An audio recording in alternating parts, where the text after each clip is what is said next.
ಕೈಯಲ್ಲಿ ಬೆಳ್ಳಿನ ಕೋಲು, ಮೈಯೆಲ್ಲ ಧರ್ಮದ ಶಾಲು, ಧರ್ಮನೇ ದೇವರು ಅಂದನು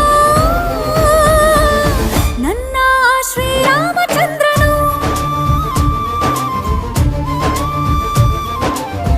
ಯಾರನ್ನೂ ನೋಯಿಸದವನು, ಸತ್ಯಕ್ಕೆ ತಲೆಬಾಗುವನು, ಮಾತಿಗೆ ತಪ್ಪದ ಮಗನು